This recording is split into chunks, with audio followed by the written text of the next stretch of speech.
teacher tells the kids to put, you got a jar, you got big rocks, and you got small rocks, and you got sand, right? So the big rocks you put in first. What are those major things? It's like, well, it's my family, right? That's like, and like it's gonna be different for each kid, but you think your people you love, you think your job, you think school, they're your big things you got to focus on. Then you put the gravel. It's like, okay, my friends, it's some of my hobbies, and then how much of that rest of it is sand, right? So like, are you filling? Make sure you fill up all that stuff first before you put the sand in. Sure, but where are we putting health and happiness? They should be the big stones at the bottom too. As well. You only got one body. Because that's the thing, and they don't tell you that in school, and they don't tell you that in the news. You got to think with your fucking brain that your health and happiness is the most important thing. Well, it's easier to sell people pills, magic pills. Poison them with shitty fake food, and then fucking give them the fucking fake bullshit pills. Unbelievable. And they make the shitty food cheap, and they make the medicine expensive. That's the craziest shit ever. For $3, you can get a fucking soda, fries, get 2,000 calories for $3. But $3 is an organic avocado, like one. Yeah. What the fuck are we doing here now? Yeah. So natural lower income people get the shittier food, but then they can't pay for the medication that they get the disease from. It's just the racist patriarchy of white supremacists and whatever. No, it's fucking taking advantage of fucking poor people. And yes, a large percentage of minorities are poor. It's a class fucking thing. Always has been. Yeah. Try being poor and white. It sucks just as bad. Yeah. Or try being rich and black. It's power dynamics. Right. Whatever. Not to make it fucking black and white, because it's more than that. And I always freak out where it's like, black is good and white is bad. But it's like, what about the mixed race people or the natives or the Asian people or the Latino people? They don't get mentioned in the news? They don't exist? Because what the fuck is this going on here? How about we're all the same and there's good people and there's bad people? And we should get along and fucking take personal responsibility for our health and happiness and help each other. Seems too easy. Seems too easy. It is. That's the thing. They try to fucking complicate it. I don't think this shit is hard at all. It's the unlearning, the bullshit that you've been programmed, and the detachment of the old bullshit. And letting go of cognitive dissonance of, this wasn't what I was told my whole life. My whole life I was told McDonald's is good and school has all the book learning. Those things aren't bad if you know what they are. But if you're eating it every day and you're believing everything without questioning it, you're going to get poisoned. And you're saying the first step's awareness? First step of everything is awareness in life.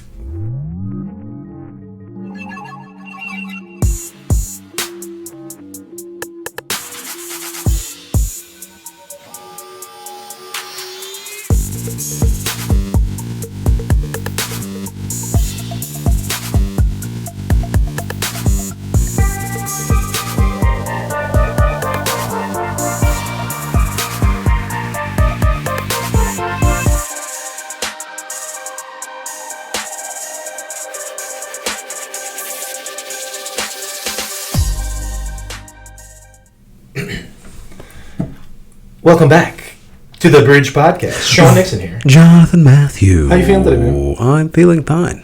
Fine?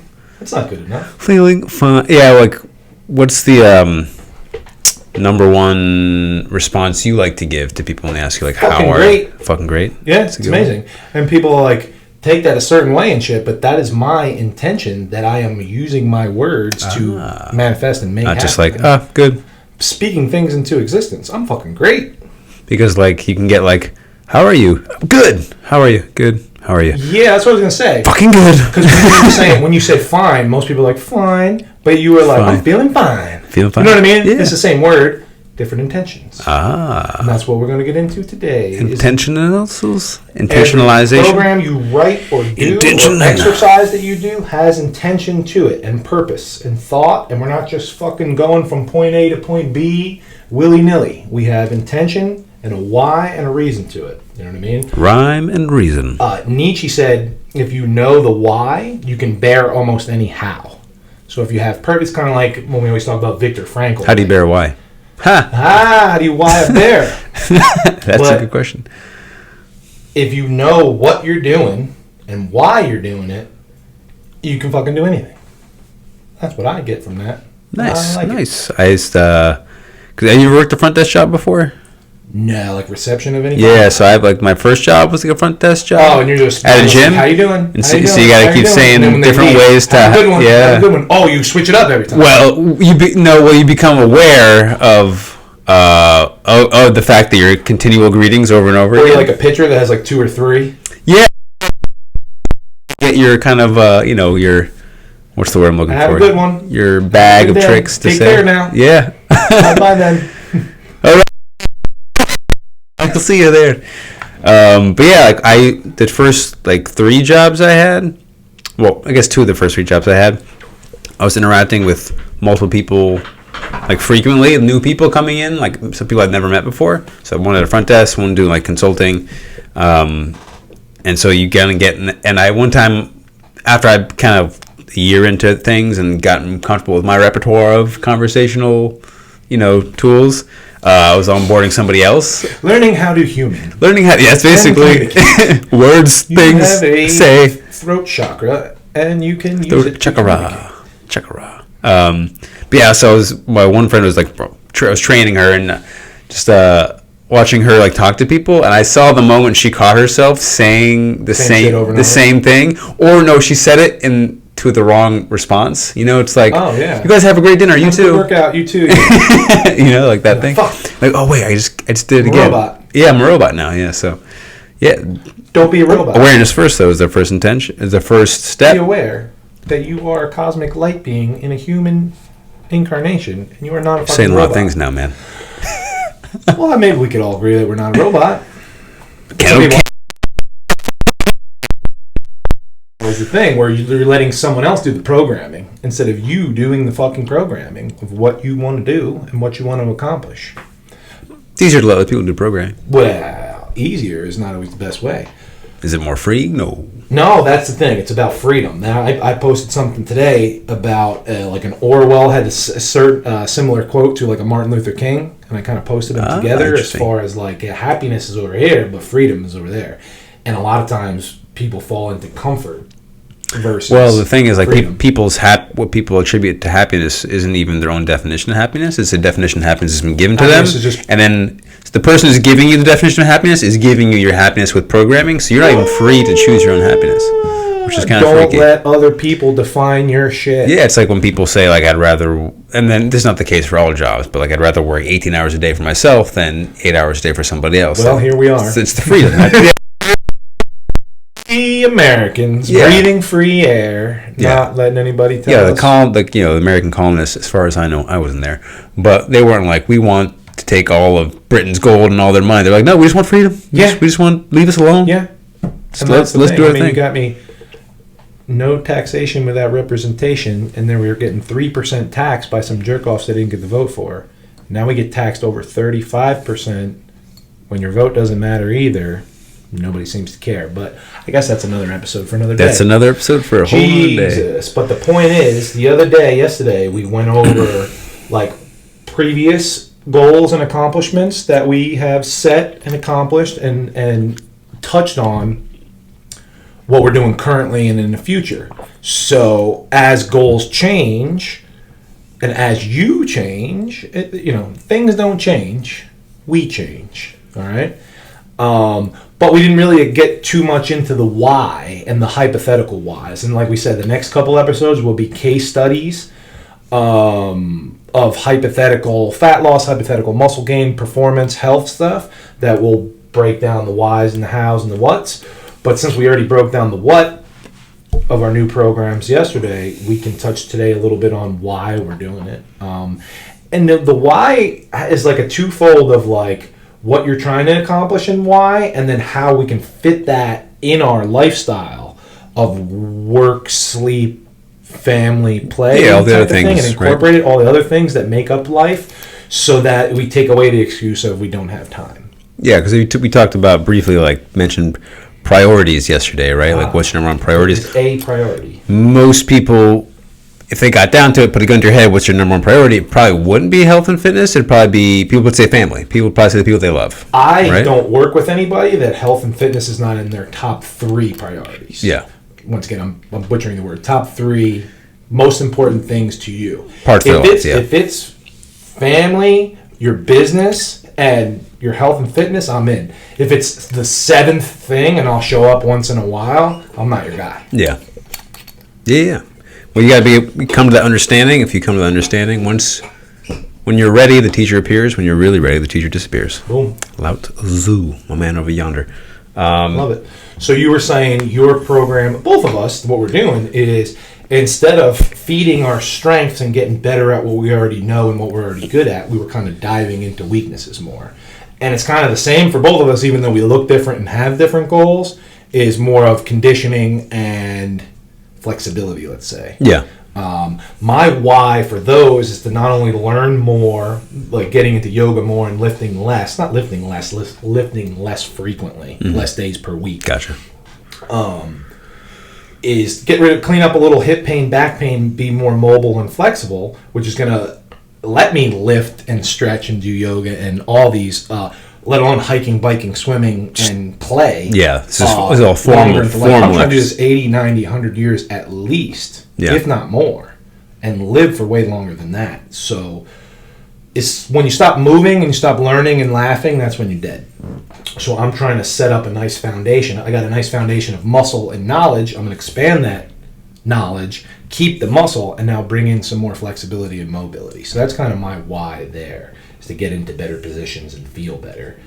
Because it's easy for me to keep this amount of muscle that I have. For other people, it's a little harder. For me, it's very difficult to keep any muscle on. So it'd have to be like a very long-term commitment to a formal bulk to get to some certain number, and then a formal period of maintenance to hold that muscle, and then it with a body so we're set talking point, which we'll do. We're talking about potentially over a year, if not way more. Because the body just wants to go back. Yeah. So that means your why and your current shit has nothing to do with building muscle. No.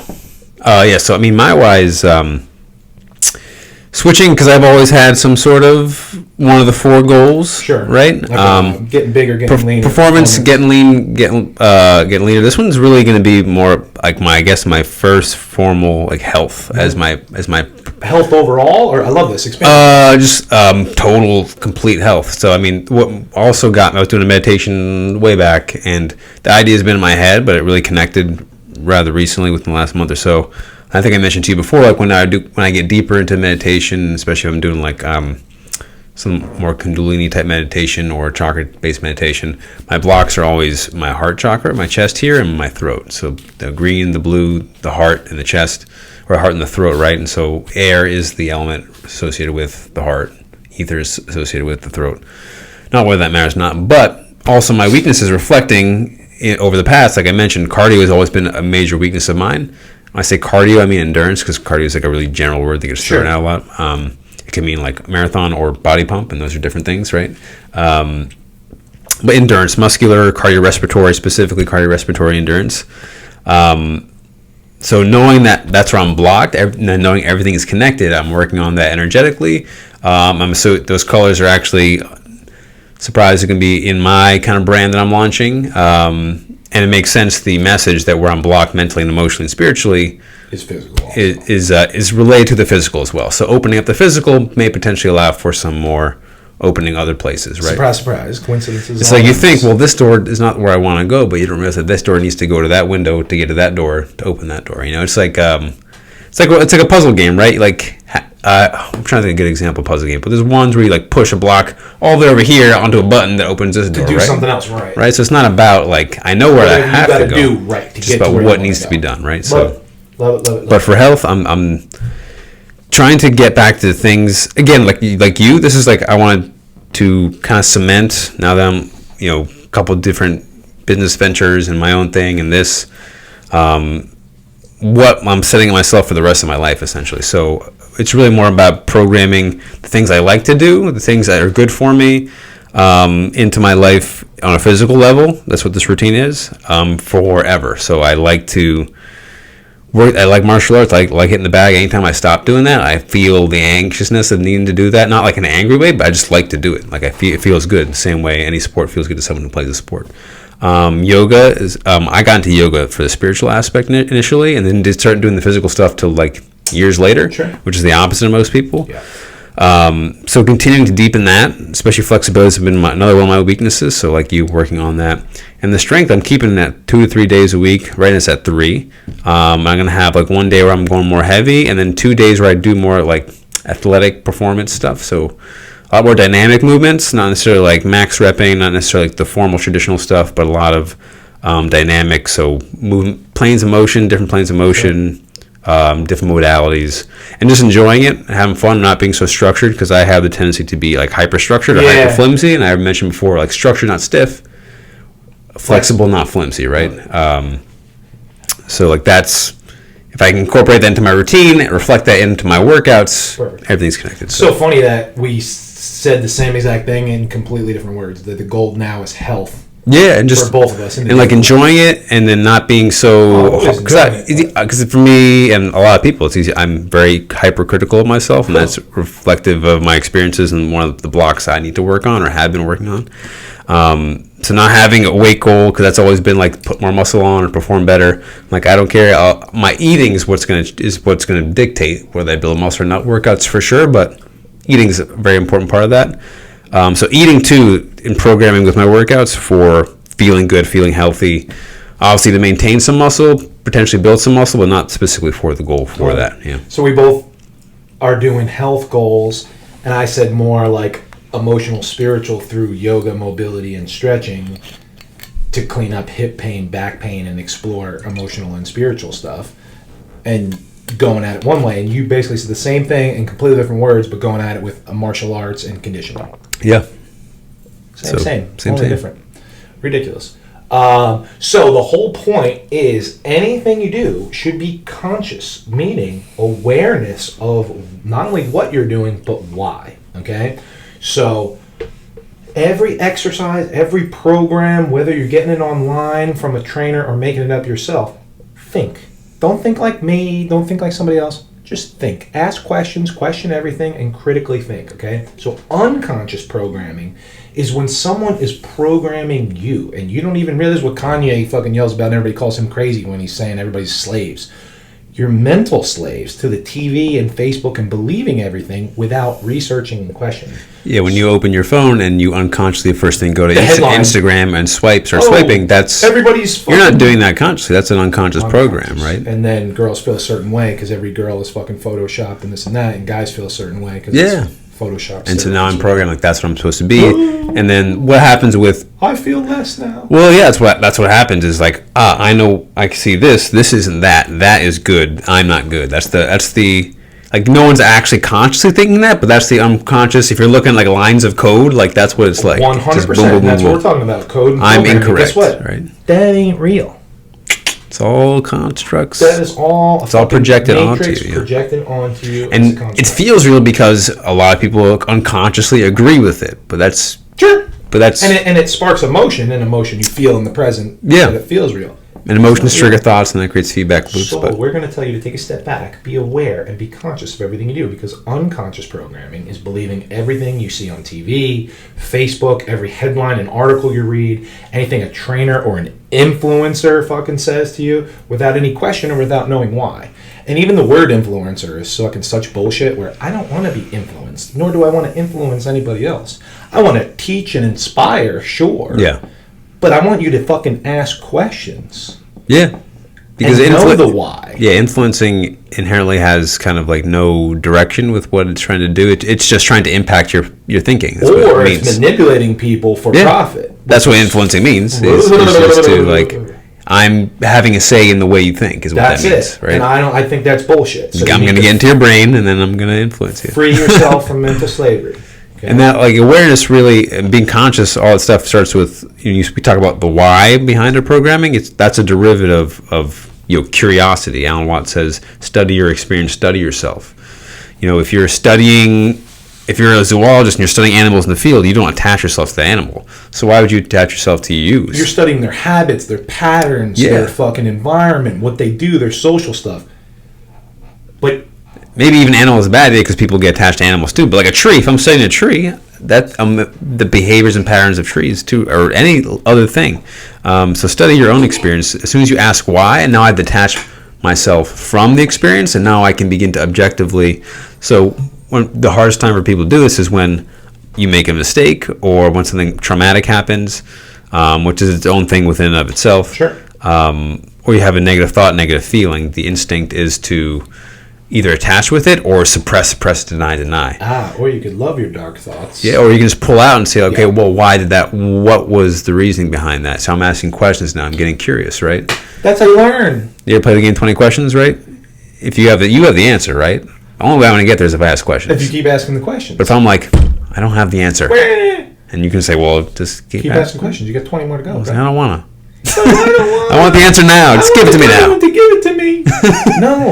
No one is coming to save you. I love that. I love how you said non-attachment too, because people set a goal and they're like, I want to be jacked or I want to be lean, but they're still attached to their old fat bullshit self. You have to detach from your old self. That's a tricky kind of self-programming too, because it's like, I want to be 100 pounds like when I was 20, and so now in their head, their 100-pound self just became the Instagram model, right? This is what I should be, this is what maybe I even want, but I'm not this right now. Yep. So there's a big disconnect between what I want and what's right, what's good, and what's bad, right? Yep. Because if I'm not that, then I'm not good. Comparison is the thief of joy. Ooh. So everything we do, like from every exercise, like when I'm doing a bicep curl, I'm not trying to get the weight from A to B.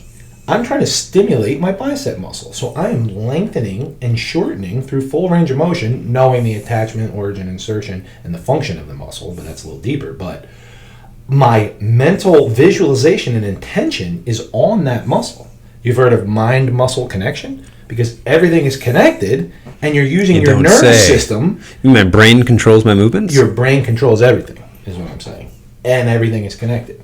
So your brain is using your nervous system to control your muscles. You're saying I have nerves in my body that signal impulses to move things? That's it. Huh. Interesting. And everybody can do it.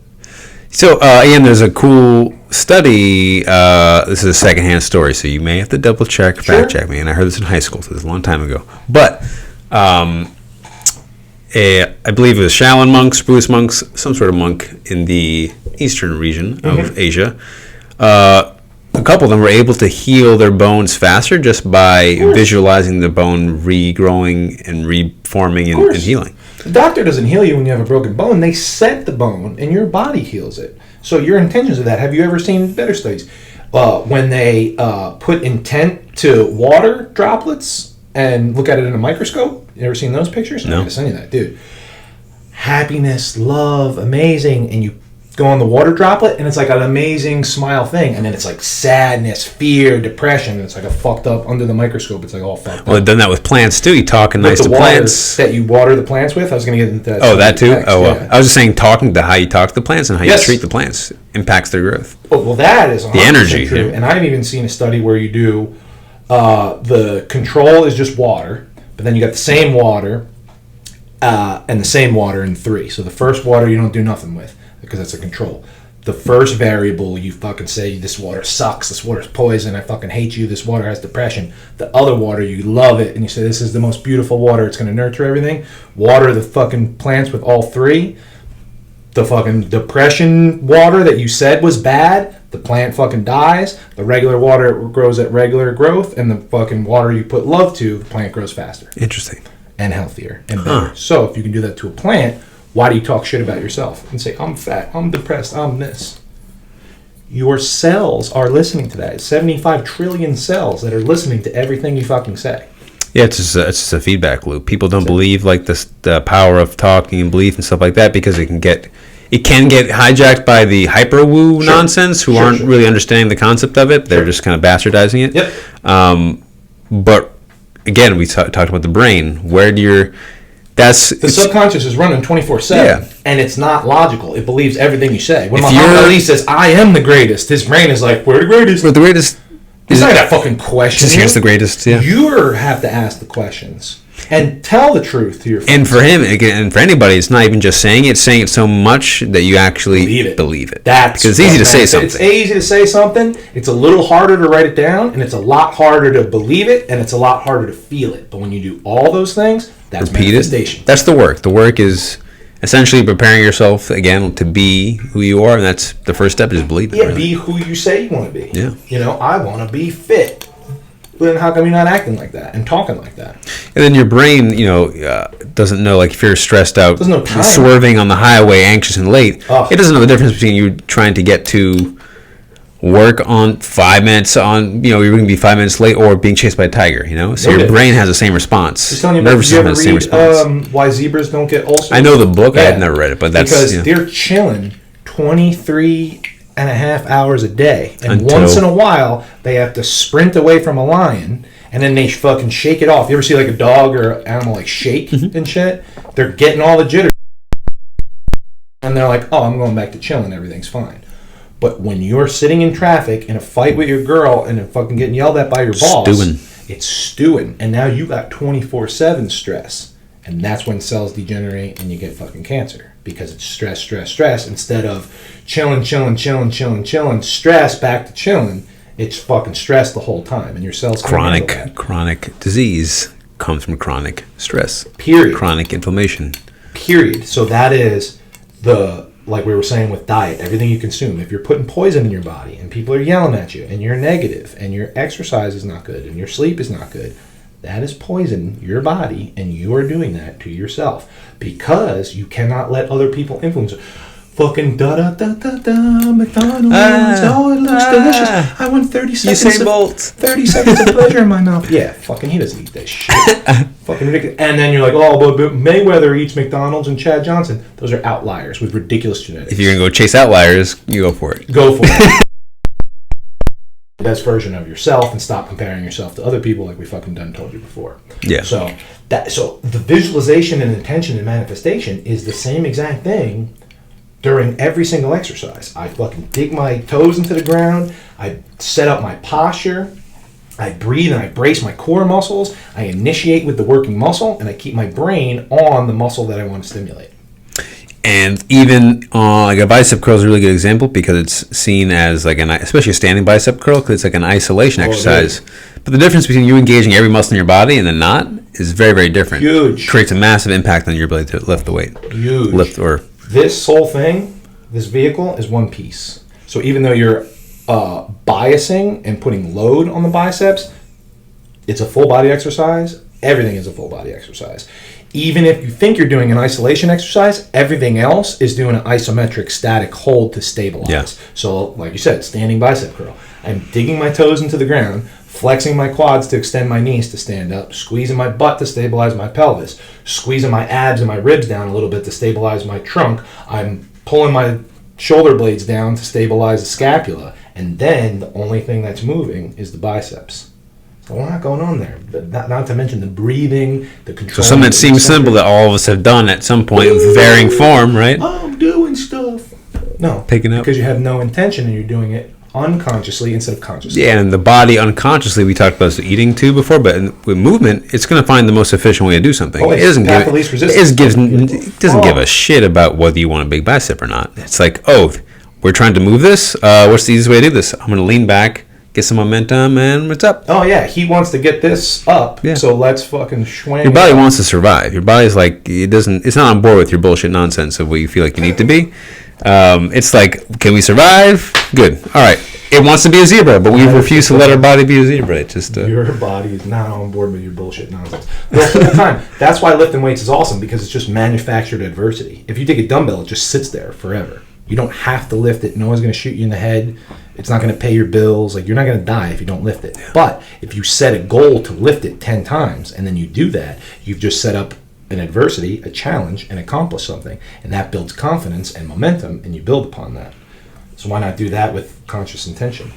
Yeah, understanding, taking it like the way I think is very metaphorical, but it's like if you want to look like somebody who is running and hunting and doing all those things, you have to stimulate your body in a way that's going to recreate that, right? So if you're not actively running and chasing and being a warrior out in the woods, then you're going to have to find some way to do that. You can for sure go run around in the woods and hunt things. Well, that's the thing. That's the thing. Tribal hunters, Amish motherfuckers, like, they don't got to...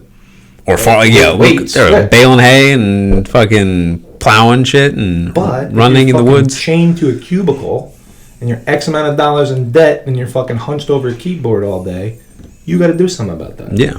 So you're essentially putting your body, like you said, manufactured adversity. You're creating growth only happens when there's a stimulus response, right? That's mentally, emotionally, physically, spiritually. Disrupt homeostasis. Yes. So not the same stimulus either, a novel stimulus. Yes. Something hard and challenging and new. Yep. Like, I have to adapt.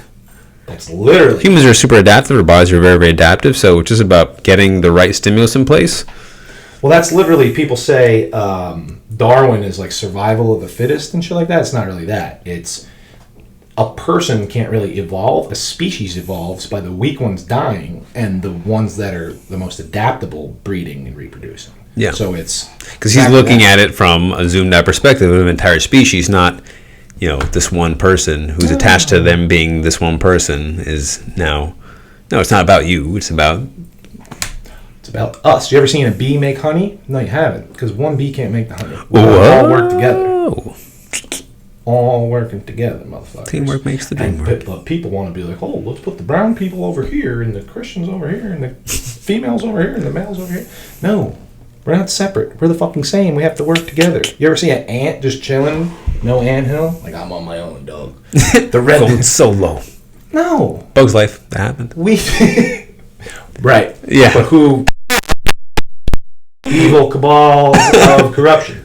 But the point is, we need each other to work together, and instead of fighting each other, we can all get along and help each other. So stop fighting yourself. Know what you're doing. Get your why into your movement. So yes. Again, not so we talk about a specific exercise, but a program too. Yeah, let's move to that. So it's easy to take a program online too and be like, I'm just going to do this because this person said so. For what I'm doing, what am I not doing? I'm not questioning it. So now I can't be sure why Johnny Fuckface's program is not for you, and Susie Rottencrotch's program is not for her. Fuckface and Rottencrotch. Exactly. You have to fucking be your side. Everything is customized to your goals and where you're at. Nobody has the same point A and point B, not even fucking identical twins. You ever see the studies on that shit? Oh, that's where wild. One is a power lifter and one's an endurance runner, but they had the same exact genes, the same exact DNA. They're identical fucking twins. They look completely different because they ate different and trained differently. Environmental has an impact on your development and growth. And you control everything that you want to do with your brain and your intentions and your hard work. You can. Effort. You can. You have the capacity to. Right, but my point is, everybody is told you can't, and you have to fucking sit in a desk, and you can only do this, this, and this, and you have to fucking study, and that's it, and you're never going to do this. I'm saying you can do whatever the fuck you want. You can fly! You can fly! It just takes a lot of practice. Yeah. Let's not go to the roof and fucking jump off and fly right away. PSA, yeah. Don't do it. Start from the fucking ground level and build your shit up. So it's the same thing, like our programming, I keep chest on Monday. Randomly? International Bench Day? Not because it's International Chest Day.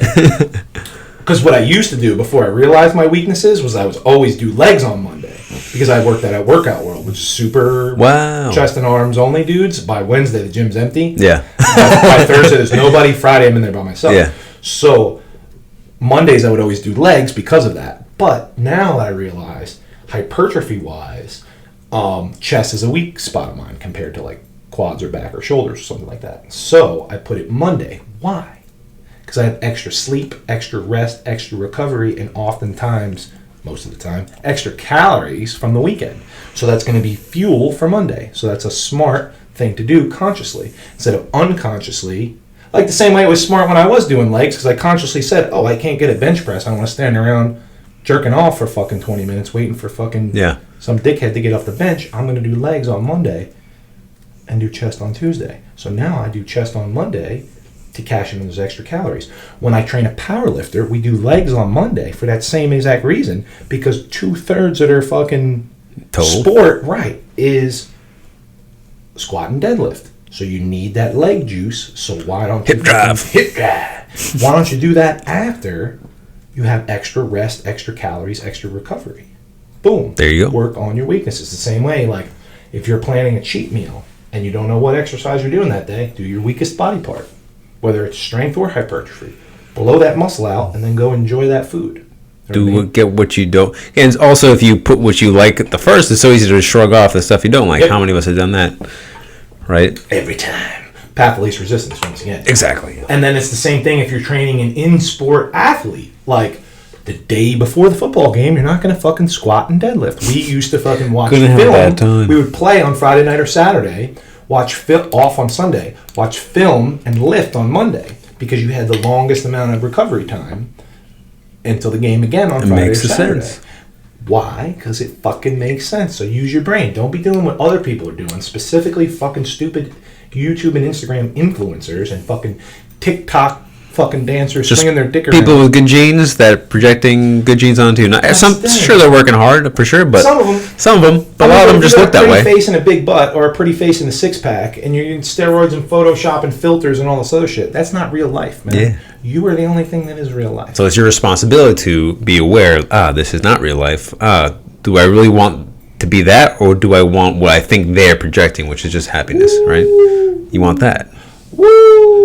So did you set up, because you talked about your split, and I briefly talked about some of my whys, what days a week stuff is happening, or even time of day? Yeah. Because that's the next thing I didn't mention is moving it, because I mentioned the most calories and most recovery around your weakest body part, and then I mentioned in-season training where you want to stay away from games and meets and events for recovery and peaking and deloading and everything like that, and we can get into that more if we do a sports programming breakdown. But what about time of day and days of the week to fit around work and life schedule? Yeah, so my schedule is atypical, I would say, for the average person, just because I'm a freelancer, self-employed. Yeah, I'm up. Freedom, America, freedom. Yeah. Miller Gibbs. 4 a.m. is when I be upping. So most people have never seen what the world looks like at 4 a.m. Except for fucking Saturday night. Unless you stay in the morning. So yeah, it's like, and that's like an everyday thing. So that's Saturday and Sunday too. It's different. Every day is you got to give up some things, but then what do I gain? I got to weigh the cost and benefit, and the benefit of having a consistent routine where I'm waking up in the morning. And my morning routine right now, I know you started your program. I'm starting Sunday night. Yeah, I'm on day 3 and I'm loving it. Because some things are already in place. I still have to add the 2 cardio days. That's because this week I have a couple new clients and it's all shifting around. But so it has to fit in 4 a.m. and then 9 to 9:30 p.m. at night is when I go to bed. So that's also very early for people. But makes sense. I'm getting a lot of stuff done in the morning. So right now I'm lifting.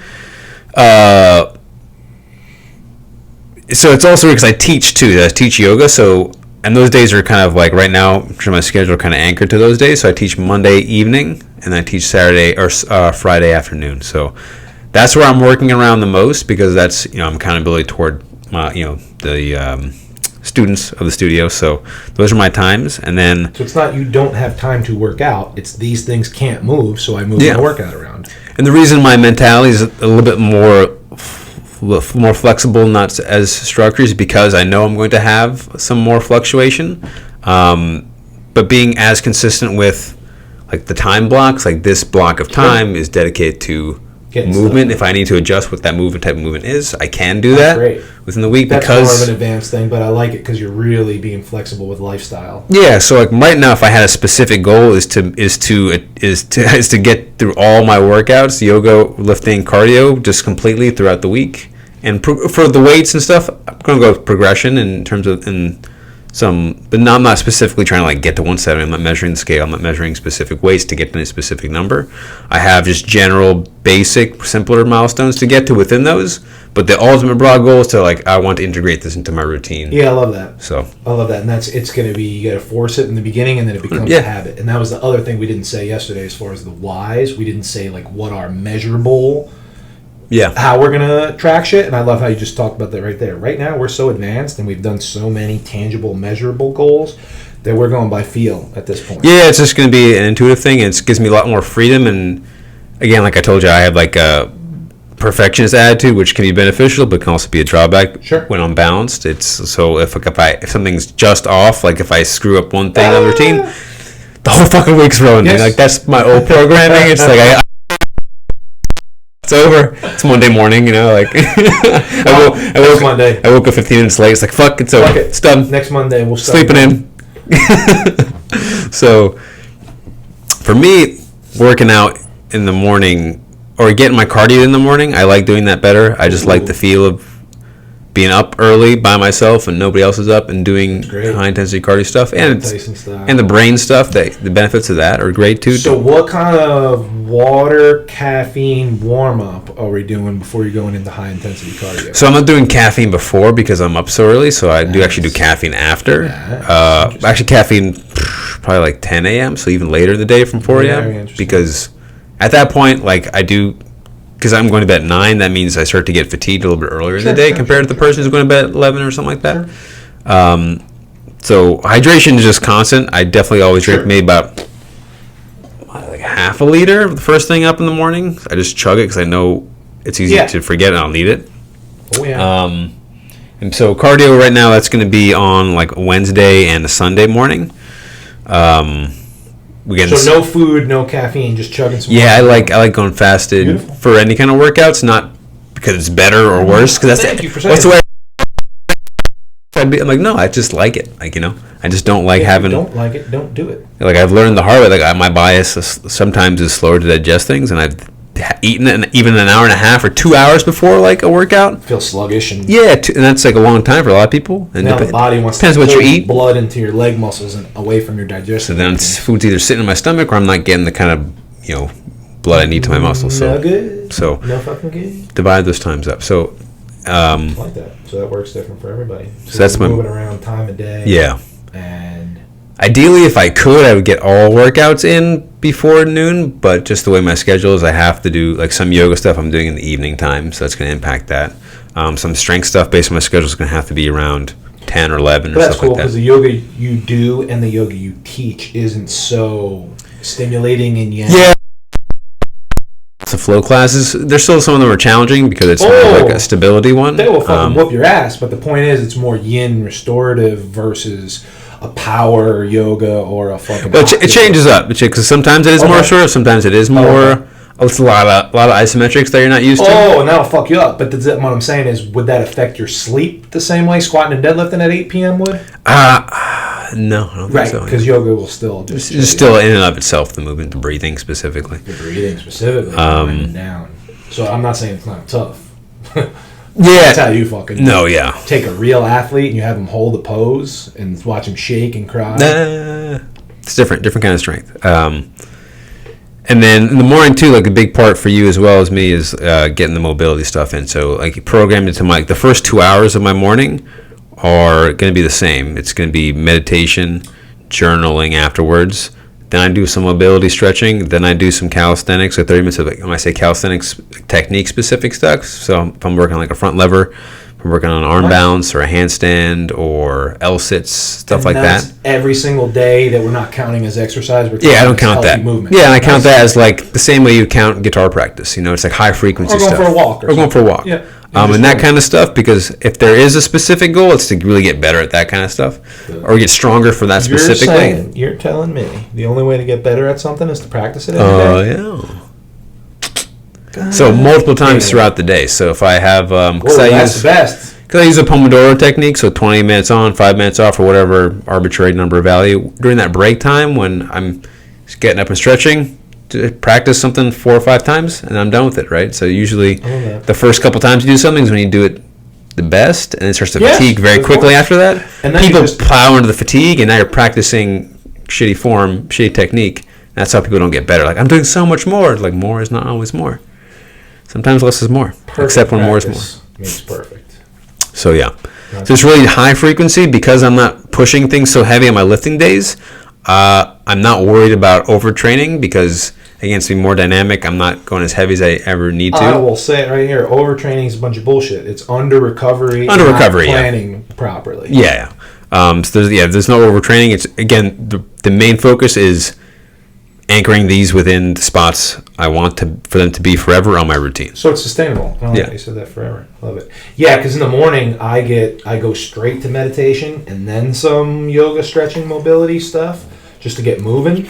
And then I don't do the cardio calisthenics that you were saying, but I fucking run with the dog, like sprint, walk, stop, jog, sprint, walk, stop, jog type of thing, because she's crazy. And if I'm stopped, I'm doing like a leg swing or toe touch or a squat while she's taking a piss and sniffing something. And then she'll fucking sprint like crazy, so then I sprint like crazy. And then she'll stop, and I'll do like a squat, a lunge, a fucking reach up, whatever the fuck. So that's my like calisthenic warm up, right? After I've done the static stuff and the meditation stuff in that order. So now I'm moving.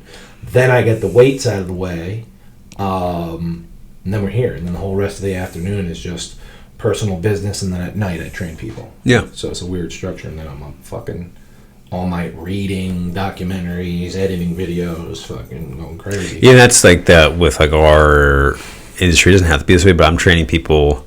And these are like people I enjoy training. So it's I have the least ideal split for the trainer is the split schedule, because I train people in the morning. Because my first clients on every day of the week is 6:30 a.m., which is early for a lot of people to start work. Most people again is like 8 o'clock now is regular, if not 9.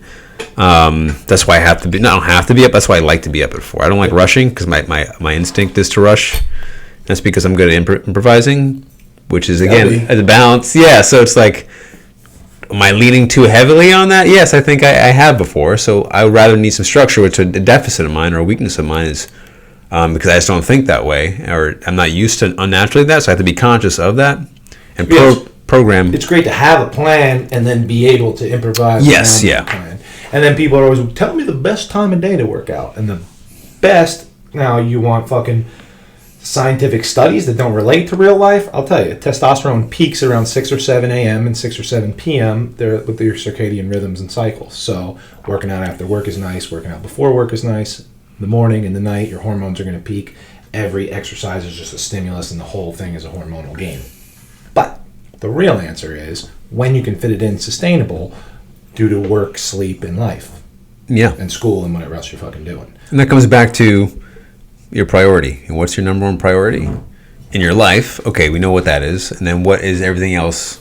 It's that story, I don't know what this is, but, teacher tells the kids to put, you got a jar, you got big rocks, and you got small rocks, and you got sand, right? So the big rocks you put in first. What are those major things? It's like, well, it's my family, right? That's like, and like it's going to be different for each kid, but you think your people you love, you think your job, you think school, they're your big things you got to focus on. Then you put the gravel. It's like, okay, my friends, it's some of my hobbies. And then how much of that rest of it is sand, right? So like, make sure you fill up all that stuff first before you put the sand in. Sure, but where are we putting health and happiness? They should be the big stones at the bottom too. You only got one body. Because that's the thing, and fucking they don't tell you that in school, and they don't tell you that in the news. You got to think with your fucking brain that your health and happiness is the most important thing. Well, it's easier to sell people pills, magic pills. Poison them with shitty fake food, and then fucking give them the fucking fake bullshit pills. Unbelievable. And they make the shitty food cheap, and then make the medicine expensive. That's the craziest shit ever. For $3, you can get a fucking soda, fries, 2,000 calories for $3. But $3 is an organic avocado, like one. Yeah. What the fuck are we doing here now? Yeah. So natural lower income people get the shittier food, but then they can't pay for the medication that they get the disease from. It's just the racist patriarchy of white supremacists and whatever. No, it's fucking taking advantage of fucking poor people. And yes, a large percentage of minorities are poor. It's a class fucking thing. Always has been. Yeah. Try being poor and white. It sucks just as bad. Yeah. Or try being rich and black. It's power dynamics. Right. Whatever. Not to make it fucking black and white, because it's more than that. And I always freak out where it's like, black is good and white is bad. But it's like, what about the mixed race people or the natives or the Asian people or the Latino people? They don't get mentioned in the news? They don't exist? Because what the fuck is this going on here? How about we're all the same and there's good people and there's bad people, and we should get along and fucking take personal responsibility for our health and happiness and help each other. Seems too easy. Seems too easy.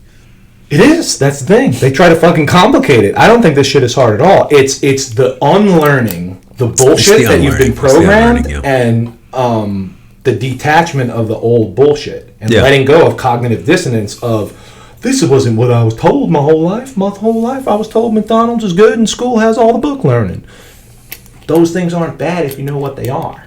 But if you're eating it every day and you're believing everything without questioning it, you're going to get poisoned. And so you're saying the first step's awareness? First step of everything is awareness in life. So you're programming, right? So for like what you're doing specific, you said, this is an interesting question for you. Do you have programming for your mental, emotional, spiritual stuff too? Interesting. Of course. Because we talk about a lot of programming, and a lot of you are interested on programming for the curls, the squats, the bench, the bridges, the legs, the abs, the butt, whatever. But I like to, at night, I write my... Because you know how, like, if you write something for yourself, and then you're like, I don't want to do this, or whatever, because then you can fucking do that bargaining and lying to yourself in your head that you do, and you lie to yourself all the time. I use my night personality to fucking Night Sean. Program. I'm like this, I'm going to fucking kill this motherfucker tomorrow. And write all this crazy shit, and then I wake up the next day with your new life, your new resurrection of the day, and I'm like, fuck, this fucking asshole wrote this shit, because that's me from yesterday. That is dead. Still I you. shed the skin of that snake, and he's fucking dead. And now I gotta clean up his mess. And every single day I do that, and that's how I get 1% better each day.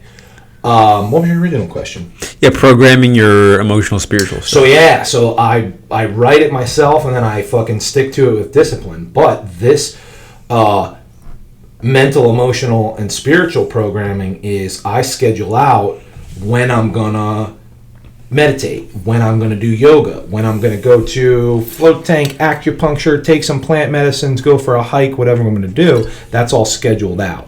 The same way you would schedule a diet or exercise program. Those things are all scheduled in. So that can go to, and I have all this on my fucking YouTube channel. Those are my first videos. I said schedule your mental, emotional, and spiritual the same way you schedule your physical and your diet and stuff. So that could be journaling, that could be gratitude, that could be breathing exercises, that could be so many different things. It could be fucking volunteer work.